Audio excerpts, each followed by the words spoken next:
आपको बताऊं कि 11 मई को 1998 में राजस्थान के थार डेजर्ट में पोखरण एक जगह है, वहाँ पहला परमाणु विस्फोट किया था भारत ने। और इसके उपलक्ष्य में ये नेशनल टेक्नोलॉजी डे मनाया जाता है। और मैं बताऊं कि ये बहुत आसान नहीं था, इसी की कहानी मैं बताने के लिए आपके पास हूँ। इसके पहले 14 मई को 1972 में जब इंदिरा गांधी जी 18 मई 1974 में पहला परमाणु परीक्षण हुआ था, जब श्रीमती इंदिरा गांधी हमारे देश की प्रधानमंत्री थी। उस समय ये पहला परीक्षण था और उस समय इस परीक्षण को लीड कर रहे थे राजा ब्रह्मण्णा नाम के एक साइंटिस्ट। उस परमाणु बम जैसे ही परीक्षण किया गया, ये भी पोखरण में हुआ था, तो पूरे विश्व ने भारत पर प्रतिबंध लगाने शुरू कर दिए थे। किस तरह के प्रतिबंध लगाए जाते थे, जैसे हम लोग तेलों के लिए, पेट्रोल डीजल आप जानते के लिए दूसरे कंट्रीज पर डिपेंडेंट है, तो कंट्रीज को इंस्ट्रक्शन थे कि आप क्या नहीं भेजेंगे। और उस समय भारत बड़ी विपन्नता और गरीबी की स्थिति से गुजर रहा था, तो हम अनाज के लिए भी यूएसए और यूएसएसआर पर डिपेंड कर रहे थे। तो इस तरह के हम लोगों पर भारत पर प्रतिबंध भी लगाए गए थे। पर इसके बाद सवाल उठता है कि जब पहला परमाणु परीक्षण हो गया था, ये 1974 में, तो 1998 में करने की जरूरत क्यों पड़ी? क्योंकि जो पहला परीक्षण हुआ था ये बहुत हल्का था। जो परमाणु बम फोड़ा गया था वो 12 किलो टन का था केवल, तो वो हल्का था कंपेरेटिवली 1998 में, पर था वो परमाणु विस्फोट ही। पर दुनिया में उस वक्त माहौल ही बनाया गया कि ये तो सिर्फ टेस्टिंग कर रहे हैं, ये देख रहे हैं कि क्या न्यूक्लियर वेपन्स ये बना सकते हैं कि नहीं बना सकते हैं। शुरुआत कैसे हुई? वर्ल्ड वॉर 2 के समय आपको पता है कि अमेरिका ने नागासाकी और हिरोशिमा पे परमाणु बम गिराया था, और उस वक्त अनकंडीशनल सरेंडर जवाब ने किया था और पूरा विश्व हिल गया था, क्योंकि जो बर्बादी हुई थी, जो तबाही मची थी, वो मंजर जो था वो बहुत दुखदाई था। और ये जानकर कि यूएसए के पास ये है और वो कुछ भी कर सकता है, अनकंडीशनली जो सेकेंड वर्ल्ड वॉर था वो खत्म हो गया था। इसके बाद जब जवाहरलाल नेहरू प्रधानमंत्री बने, होमी जहांगीर भाभा का नाम आप लोगों ने सुना होगा। उस समय होमी जहांगीर भाभा ये एटॉमिक पावर पर काम कर रहे थे, और वो बार बार जवाहरलाल नेहरू से कह रहे थे कि हमें भी एटम बम, हमें भी न्यूक्लियर वेपन्स बनाने चाहिए। पर जवाहरलाल नेहरू हालांकि इसके पक्षधर तो थे, पर वो उनको परमिशन नहीं दे रहे थे। वो कह रहे थे कि आप केवल इलेक्ट्रिसिटी जनरेशन के लिए न्यूक्लियर पावर का इस्तेमाल करेंगे। जो होमी जहांगीर भाभा थे वो थोड़ा डिप्रेस थे इस बात से, पॉलिटिकली उन्होंने बॉम्बे में 1955 में पहला न्यूक्लियर रिएक्टर पूर्णिमा नाम का शुरू किया उन्होंने, होमी जहांगीर भाभा ने। और आपको पता जो बम नागासाकी और हिरोशिमा में गिराए गए थे, उसमें एक का नाम था लिटिल बॉय और दूसरे का नाम था बैड मैन, है ना, ये चीज़ आपको पता है। तो अब क्या हुआ कि 1954 में एटॉमिक एनर्जी प्लांट लगाया था। 1966 में होमी जहांगीर भाभा की डेथ हो गई। आपको जानकर आश्चर्य हुआ कि ठीक अपनी डेथ के 3 महीने पहले उन्होंने एक पत्रकार वार्ता में पब्लिकली अनाउंस कर दिया था कि अगर मुझे सरकार की तरफ से परमिशन मिल जाए तो मैं 18 महीने में परमाणु बम बना सकता हूँ। और ये स्टेटमेंट था, उसके ठीक 3 महीने बाद एक एरोप्लेन क्रैश में उनकी डेथ हो गई। तो उस वक्त ये बहुत उठा था कि ये कॉन्स्पिरेसी है अमेरिका की, वो नहीं चाहता था, इसलिए वो प्लेन क्रैश करा गया और जहांगीर भाभा खत्म हो गए। और यही वो समय था जब मैंने बताया कि भारत बहुत गरीबी के दौर से गुजर रहा था। देखिए उस समय तक 1966 तक 4 देश न्यूक्लियर वेपन बना चुके थे, जिसमें यूएसए था, यूके था, यूएसएसआर था और फ्रांस था। और उसके एक साल बाद चाइना भी इसमें शामिल हुई। अब ये 5 देशों के पास था, बाकियों के पास था, तो भारत को कोई फर्क नहीं पड़ा था। पर चाइना के शामिल होते ही भारत में खलबली मची, क्योंकि चाइना उस समय अटैक कर रहा था 1966 के आसपास। पाकिस्तान भी जो बॉर्डर्स पर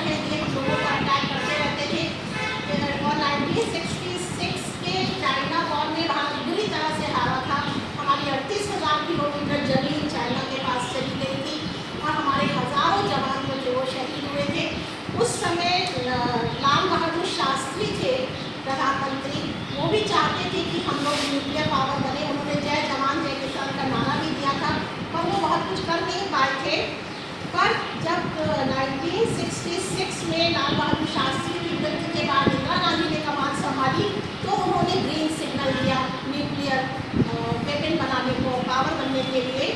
तब दो टीम थी उस समय, एक भारत की राजा रमन्ना की थी और दूसरी थी DRDO की नागा चप्पन की।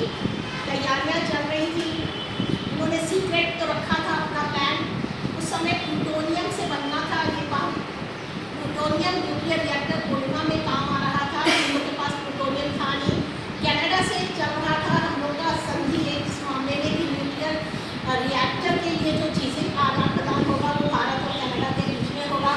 तो ये हुआ कि क्या किया जाए, तो कोहिमा का न्यूक्लियर रिएक्टर बंद किया गया, प्लूटोनियम वहाँ से लिया गया और इन्होंने बम बनाया। इस ऑपरेशन का नाम इंदिरा गांधी के समय रखा गया था स्माइलिंग बुद्धा और 18 मई 1974 में ये विस्फोट जमीन के अंदर किया गया था। अमेरिका इस समय जब बम विस्फोट हुआ तो राजा रमन्ना ने इंदिरा गांधी को जो मैसेज भेजा था वो ये था, क्योंकि ऑपरेशन बुद्धा नाम था, तो उन्होंने कहा था बुद्ध मुस्कुरा दिए, मतलब कि हमारा परमाणु विस्फोट जो है वो सक्सेसफुल रहा है। इसी के बाद इंदिरा गांधी ने अपनी प्रेस न्यूज़ में ये कहा कि ये जो कुछ भी हम लोगों ने किया ये पीसफुल एक्सप्लोजन था और ये न्यूक्लियर वेपन बनाने के लिए नहीं था, ये हमने मतलब क्रिएटिव वर्क के लिए बनाया था। उसी वक्त एक चीज़ बनी NPT, नॉन प्रोलिफरेशन ट्रीटी। ये 5 देश UK, USSR, UK, चाइना और फ्रांस खुद तो बना चुके थे, पर तब उन्होंने NPT लागू की कि और कोई देश न्यूक्लियर वेपन नहीं बनाएगा। सोचिए क्या दादागिरी रही होगी कि अपने पास तो है, हम जब चाहेंगे आक्रमण करेंगे तो और कोई देश नहीं बनाएगा। और भारत तब लगातार वो प्रेशर डाल रहे थे कि NPT में साइन करे, पर भारत ने बहुत से प्रतिबंधों के बावजूद हिम्मत नहीं हारी और नहीं किया साइन। 1988 में जनता दल जीता और 1995 में नरसिम्हा राव प्रधानमंत्री बने और उन्होंने जोरों शोरों से वैज्ञानिकों को खुली छूट दी कि आप बनाइए न्यूक्लियर बम बनाइए आप। पर उनके साथ एक बहुत बड़ी गलती हुई थी, सीक्रेसी नहीं मेंटेन की गई और बिल क्लिंटन ने राव को डायरेक्ट, उस वक्त अमेरिका में जो बिल क्लिंटन थे उन्होंने डायरेक्ट राव को फ़ोन किया और धमकी दी फ़ोन पर कि आप ये टेस्ट नहीं करेंगे। नेचुरली नरसिम्हा राव फिर नहीं आगे बढ़ पाए, पर जब 1998 में अटल बिहारी वाजपेयी बने तो उनसे एक बार नरसिम्हा राव मिले। उनके बनने के प्रधानमंत्री 2 ही महीने बाद नरसिम्हा राव से मिले और उन्होंने कहा सामग्री तैयार है, तो आगे बढ़ो। और अटल बिहारी जी ने कलाम साहब को बुलाया, APJ अब्दुल कलाम को, और चिदम्बरम को। ये वो चिदम्बरम नहीं है जो राजनीति के नेता थे, साइंटिस्ट की बात मैं कर रही हूँ। केवल इन तीनों को पता था कि इन्हें आगे बढ़ना है न्यूक्लियर वेपन के लिए। ये बात बहुत सीक्रेट में हो रही थी, क्योंकि CIA जो अमेरिका की सेंट्रल इंटेलिजेंस एजेंसी थी उसकी नज़र बराबर भारत पर थी, क्योंकि उसको देखा कि ये बना सकते हैं। और अटल बिहारी वाजपेयी के आने के बाद उनको लोग ज़्यादा अलर्ट हो गए थे। देखिए पोखरण खुला रेगिस्तान है, वहाँ पर 4 सैटेलाइट अमेरिका के घूमते थे हम लोगों की इस पर पोखरण के ऊपर, और हल्की से हल्की हलचल भी पहचानी जाती थी। एक फिल्म बनी है परमाणु, अगर आप लोगों ने किसी ने देखी हो मूवी, किसी ने देखी हो परमाणु फिल्म, अरे तो बहुत अच्छी बात है, तो आपको ये चीज़ ज़्यादा समझ में आएगी। वो 4 सैटेलाइटें पर जब बहुत कम समय तक पोखरण में कोई गतिविधि नहीं थी तो उन्होंने एक सैटेलाइट कर दी। अब वहाँ पर सोचिए 20 अप्रैल 1998 तक वहाँ पर साइंटिस्टों को पहुँचना था। ये साइंटिस्ट बॉम्बे से चल रहे थे और उन्हें पोखरण पहुँचना था, तो ये लोग सीधे नहीं पहुँचे, ये बिल्कुल वो बहुत घूम घाम के पहुँचे। पहली बार आप सोचिए जैसे CNG के पेट्रोल पंप के सामने आप खड़े हो और आपको CNG आना हो मेन गेट से, और आप इधर से ना आके पहले सोतियाबाग वाले गेट पे जाए, फिर पीछे बॉटनी डिपार्टमेंट वाले गेट पे जाए, फिर उधर छात्र ये जो हॉस्टल बनाया उसके गेट पे जाए, फिर वो पूरा घूम के आए और तब आप यहाँ पर आए। तो इस तरह से रूट किए साइंटिस्टों ने। इन सबको इंडियन आर्मी की जो वर्दी होती है वो पहना के भेजा गया कि जैसे वहाँ इंडियन आर्मी का कोई प्रोजेक्ट चल रहा है, कोई काम चल रहा है। इस तरह से इन वैज्ञानिकों को स्टार्च वाले कपड़े पहनने की आदत नहीं थी और इस वर्दी में उनको बहुत परेशानी उठानी पड़ी। सबके नाम बदल दिए गए थे। कलाम साहब को का नाम था पृथ्वीराज और जो चिदम्बरम थे उनका नाम था नटराज। इस तरह से थे। जब ये लोग वहाँ पहुँचे हैं तो उनको बहुत छोटे छोटे से क्यूबिकल दिए गए, जैसे इंडियन आर्मी रुकती है तो बंकरों में रुकती है धरती के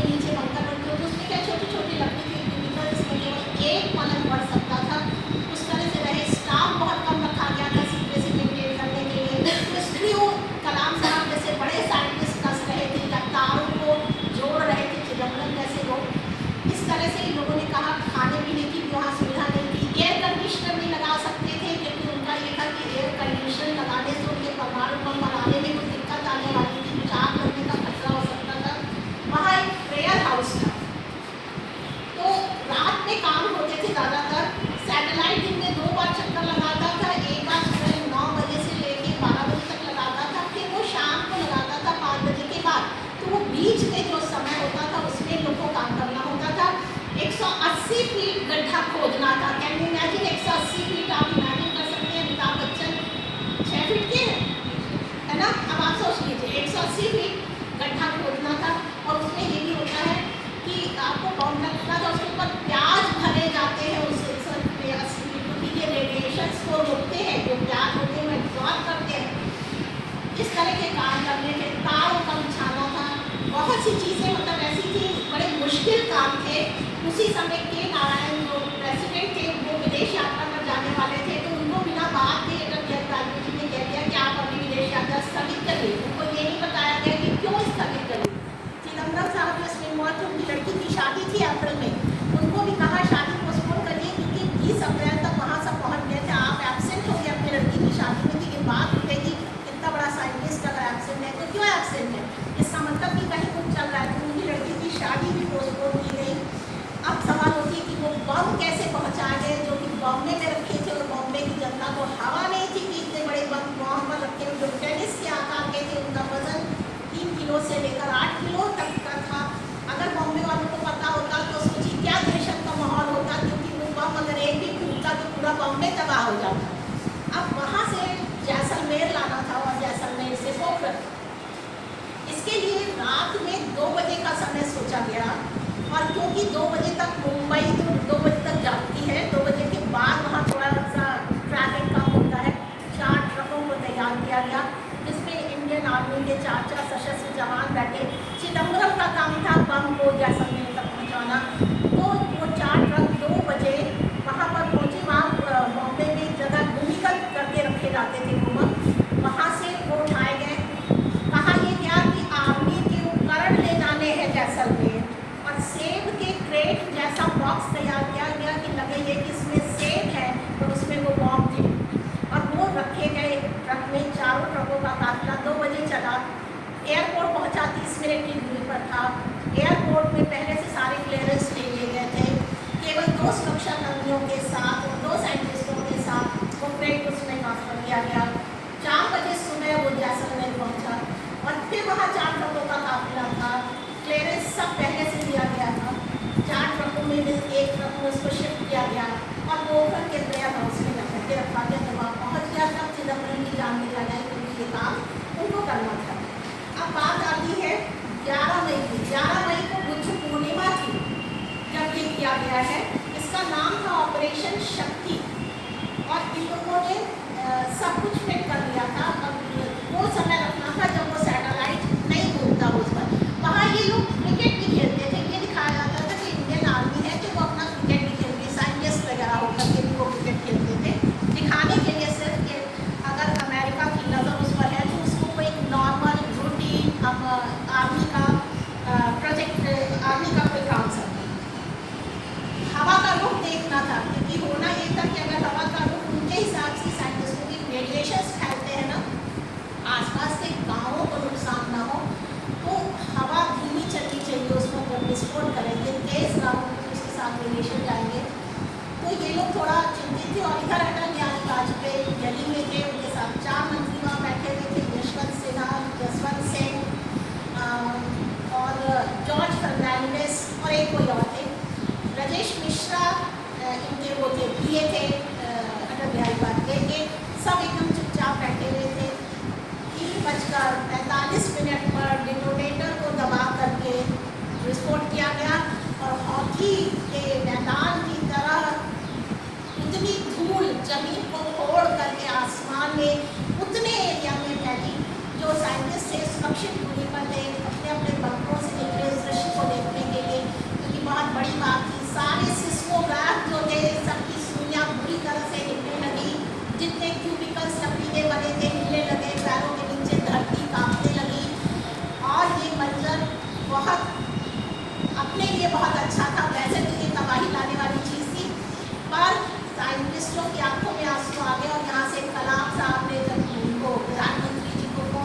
वैज्ञानिकों we have done it.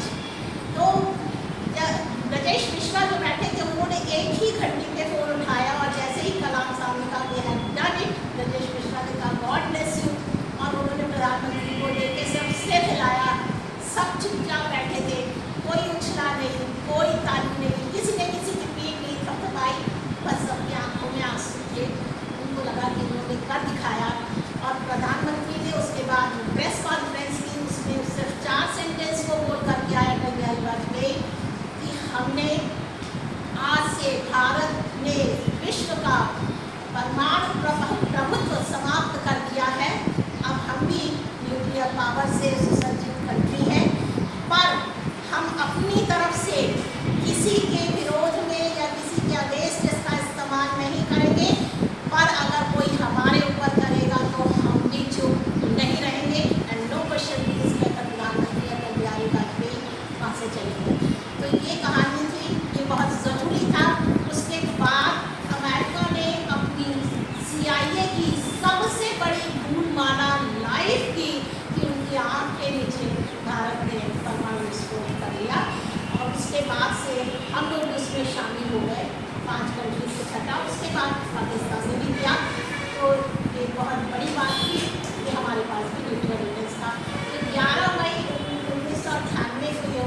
Farmers जो है पानी की खेती करते थे, तो इससे उनके जो जैसे ही बारिश आता था उसको पानी पूरी फसल लगी है, अब गार्डन होने वाला है, गार्डन जो है उसके फ्लावर से ही बनेगा। फुल फ्लावर जिससे अटैच होता है पूरा क्रॉप खत्म हो जाता है। जो हमारे महाराष्ट्र में, गुजरात में, इस एरिया में काफ़ी पानी लगाया जाता है, वहाँ के फार्मर जो है वो आत्महत्या करते हैं। तो कभी इसमें काम ना होते और काम करके बीजी गार्डन बनाए, बीजी गार्डन बनाए, हाथ को पेड़ लगा दिया है और पूरी उस पर काम करते हैं। अगर हम बात करें जीएम का, generally modified organism whose genetically character have been altered using by the technique of genetic engineering used by individuals for a variety of purposes, medical research, pharmaceutical drugs, experimental treatment and agriculture. With the help of science and technology, we altered the some changes. We modified the property of particular disease main जो इसका वो है कि हमको क्या करना है कि एक्सपेरिमेंट लेवल पे लोग इसका उपयोग करते हैं। अभी जो जीएम मॉडिफाइड ऑर्गेनिज्म की बात की गई इसमें एग्रीकल्चरल फील्ड पे फोकस करेंगे। एग्रीकल्चरल फील्ड में अभी बहुत सारे ऐसे एग्जाम्पल आपको मिलेंगे जिसमें आप जीएम प्रोग्राम की बात करेंगे, जैसे फ्लेवी से मैंगो है, गोल्डन राइस है, सारे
tasting by the substance quality.